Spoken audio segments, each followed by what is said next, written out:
EWN Sport. John Smyth with your sport. Thank you very much, Kino. Good morning. Well, Springbok fly half Morné Steyn will be leaving the Bulls at the end of his contract with them. French club Stade Francais' likely destination, his agent has told EWN Sport this morning. Talks are at an advanced stage between the parties over a 3-year deal that would see him move to Paris at the conclusion of this season's Super Rugby campaign. He will, though, still be available for Springbok selection, as his agent Johan van Griene explains. Morné personally has spoken to Heineke and they have discussed this. Obviously, it's difficult to make any commitments from Heineke's side to Morné. And yes, that's one of the reasons he did chose to go to France, so that does open a door for him to play for the Springboks in the future. In rugby news, EWN Sport has learned that the Minister of Sport, Fikile Mbalula, has refused to grant Saru a special concession to allow Brian Mujati to play for the Springboks again in the future. He has played 12 times in 2008 but doesn't hold a South African passport. That would appear then to formally end his hopes of ever playing international rugby again. When last did a dirty swimming pool generate this much public debate? That as cash-strapped Swimming South Africa was struck another mortal blow yesterday when for the second day running they were forced to postpone the national championships due to the poor pool conditions. There will be more questions for bosses to answer today and a nervous first inspection of the pool this morning. If all's well, then 5 days of swimming will be crammed into just 3, all events now being just timed finals. Not the ideal way to qualify for the World Championships in Barcelona, is it? Jean Smyth, EWN Sport. Port Elizabeth. The one important thing about management, you've got to be able to make decisions that are unpopular, but know you're right, that's part of the job, and I think I can do that. Glory, glory, Man United! Glory, glory, Man United!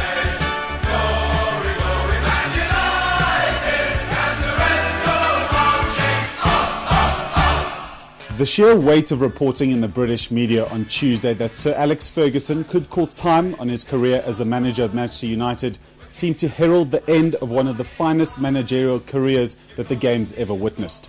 Despite that, though, when the club's statement did come, the football world still collectively gasped.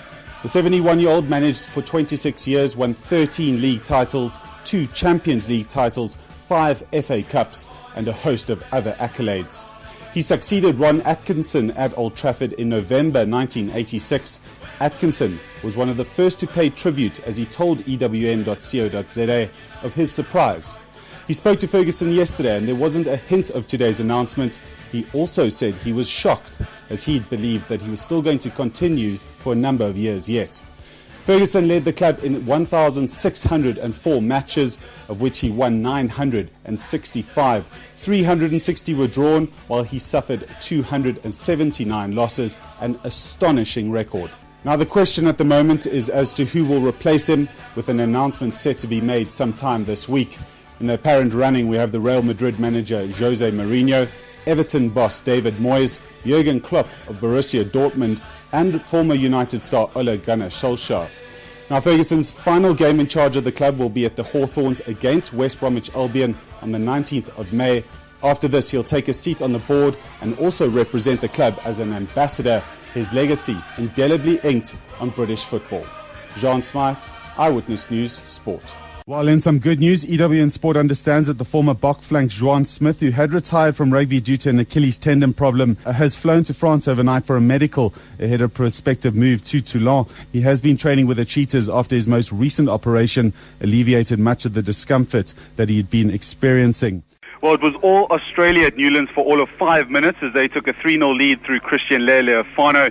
But that's where it ended as the Bok forward pack got rumbling and Farida Priya pulled the strings like a master puppeteer. The Boks, they showed their intent early by turning down goalable penalties as they chased the all-important bonus point.